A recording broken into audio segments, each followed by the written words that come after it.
Hello, friends, and welcome back to Malicious Compliance Stories.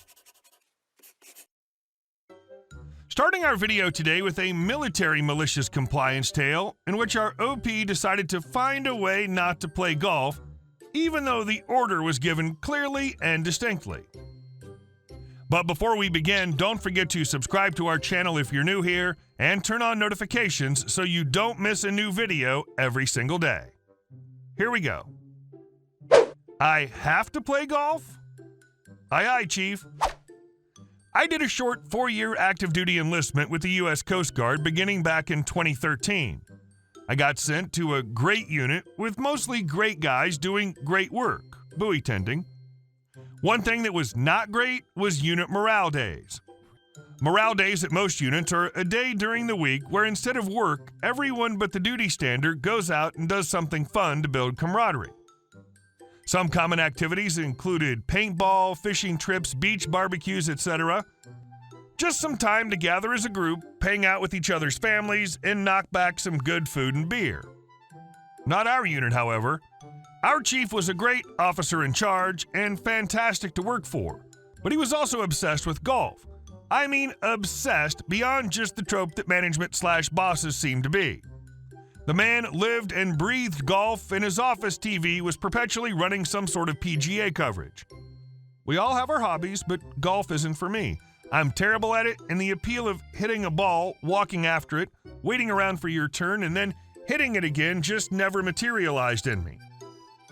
I can understand enjoying the nuances of physics and improving your shot's power, and the challenge of selecting the right club and angle for your shot. However, for someone as terrible at the game as me, it was just an exercise in tedium. As a result of our chief's passion for the game, every morale day inevitably wound up with all of us meeting at the golf course. I volunteered to take duty when I could, so the guys who did enjoy golfing could go. Sometimes, though, the duty stander would be my buddy who loathed golf as much as I did and didn't want to trade duty days, so off to golf I went. Normally, Chief was relaxed about morale days, and if you didn't want to play, you didn't have to. I'd usually just ride along in the cart, talking crap to my buddies and drinking beer. However, this time was different. I don't know what crawled up Chief's normally relaxed butt that day, but in the golf course parking lot, he pulled me aside and sternly scolded me that my refusal to play wasn't in the spirit of unit cohesion and that he was ordering me to play. Herein lies the problem. I don't own my own set of clubs, never have, never will, and as a lowly E3 at the time, what little money I did make was spent on food and libations of the alcoholic variety. The unit morale fund covered the cost of the tea reservation for the group as well as cart rental, but would not cover rental money for a set of clubs. Now it's also verboten for command to order me to spend my own money, full stop, but especially on morale events, so Chief couldn't order me to rent clubs. Sure, I could have borrowed clubs from one of my buddies, but I've always been the irreverent sort and wanted to make a point. Some of you may see where this is going. It's a beautiful and crisp October morning, and everyone's smiling and enjoying the refreshing autumn weather in the pristine golf course. One by one, the members of the unit tee off from the first hole until only I remain. I'll be me, and Chief will be Chief as I approach the tee and place my ball/tee down. Chief: OP, where are your clubs? Me: don't need them. Chief: okay. Clearly assuming I was going to borrow a driver from someone. I take an agonizingly long time analyzing my shot, going prone behind the ball as if judging the angle, running my hand along the grass to get a feel for the terrain, licking my finger and sticking it up in the air to judge wind speed/direction, the whole 9 yards. Although it was clear I had no idea what I was doing and was clearly just being a jackwagon. Finally, after about 5 minutes, I reach down, grab my ball, and throw it baseball pitcher style down the fairway. My buddy immediately spits beer all over his shirt from laughing, and Chief begins to glower as he realizes what I'm doing. I'm sure this was against club rules, but being that we had the entire course to ourselves and the golf police were not out in force, I was free from reprimand by the powers that be. The best part is that the rest of the group can't move on to the next tee until I finish the hole. The first hole, a par 3, finishes with me scoring a very modest 19. I might have come under 15, but my putt, read bowling game, needs a bit of work. This proceeds on for the next 3 holes with me alternating between kicking the ball, throwing it shot put style, and shooting it like a basketball. Everyone but Chief thinks it's a riot. We approach the 5th hole, a par 5, and I can see the dismay gather on my Chief's face like, oh, so many rain clouds on an otherwise gorgeous day. Chief: hey, so OP, you don't have to golf if you don't want to. Me: nah, Chief, I don't want to bring down unit cohesion. I'll finish the whole 18. Chief: if you agree not to, your beers are on me the rest of the day. Me: deal. Spent the rest of the day like I normally did, beer flowing into my cup and taunts flowing from my lips. He sulked a bit the rest of the day, but the next day we admitted that what I did was pretty funny and that he wouldn't try to order me to golf against my will if I don't act like a complete jackwagon. The rest of my morale days at said unit went off without a hitch. And our second story. Entitled aunt calls CPS on my father after he refuses to co-sign for her new car. This happened back in 2006, so some of the details are a little fuzzy. Background: my aunt tends to go through cars like you wouldn't believe, and it just ruined her 30th car. Yes, that's 30. My grandmother, her mother, had offered to give her my late grandfather's car since my grandmother no longer needed 2 cars, but that wasn't good enough for my aunt.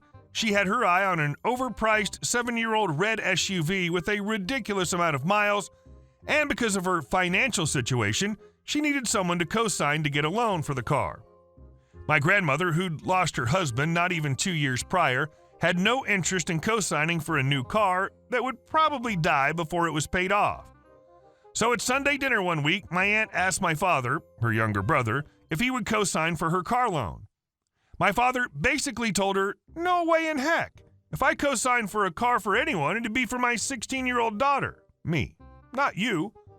Take Dad's old car, which triggered a major fight between my father and his sister, which ended in my aunt screaming, if you won't co-sign for my car loan, I'll call Child Protective Services because OP's sleeping on a mattress on the floor. My bed frame had broken not even a week before, so I was sleeping on a box spring and mattress on the floor until we could get me a new bed frame. This is important. None of us thought anything about the threat, since my aunt had a habit of making empty threats when she didn't get her way. Until a few days later. A few days later, I get called down to the guidance office in the middle of a chemistry test for an urgent matter.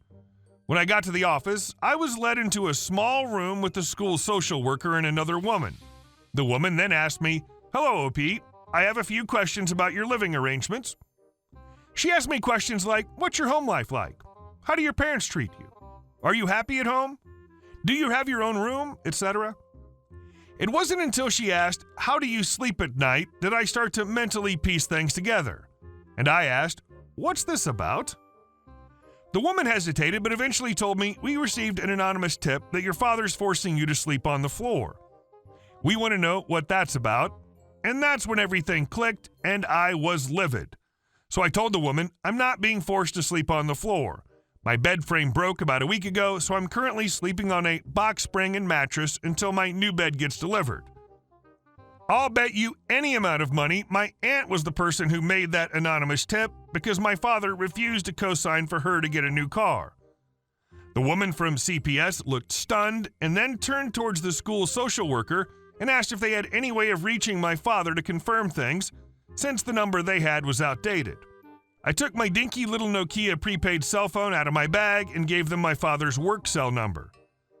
Unfortunately, I have no idea what was said during that conversation since I was sent out of the room during the call, but it's safe to assume my father confirmed what I had said. Once they got off the phone with my father, the woman came out and the woman from CPS apologized to me, and I told her I understood and she was just doing her job and went back to class. The aftermath. When confronted about it, my aunt admitted to making the call to CPS, and my grandmother was furious. She made sure my aunt didn't end up getting that red SUV she wanted. She was forced to take my late grandfather's 1998 Chevy Cavalier. Unfortunately, my aunt didn't get in any legal trouble for the false CPS report due to it being an anonymous tip, but my father gave her a harsh warning about what would happen to her if she pulled another stunt like that again. My aunt is still super entitled and has sadly only gotten worse. And our last story. Entitled kid is ripping her parent off. Huge fallout. I have a neighbor with whom I'm very good friends named Margaret. On a visit, I found out her daughter in her mid-50s was taking all her money. I contacted a social worker and some of it was resolved, but I stayed with Margaret for a few days and went home. Well, I walked in on the daughter screaming at Margaret and tried to slap her. I recorded it from the driveway. I promptly called the police and she was arrested. Margaret's been staying at my house the past week, and through many police detective visits, both questioning her and me, they asked for her bank records, to which she happily handed over. Yesterday, her daughter had her day in court, a preliminary hearing. I Googled the docket and asked my friend to attend. I wanted to know what was going on. Margaret told me her daughter has completely cleared her bank account, a life savings of over $500,000 over 3 years, plus $90,000 that was stolen from her pensions. After all the charges were read, the Crown Attorney asked the judge for her to be held in jail until her plea is made and a trial or sentencing will be held. Well, the courts are backed up and that won't be for another 7 weeks. And guess what? She's being held in jail without bail. I didn't realize how seriously the courts take elder abuse. From what I was told, she's facing a minimum of 16 months in jail, max 26 months, plus the courts are going to go through the process of helping Margaret recover her lost funds.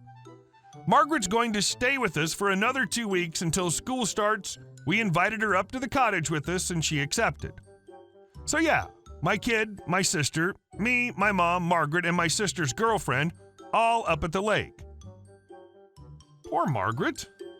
I hope she's able to reclaim as much of her money as she can. She should have a new will drawn up to write the daughter out.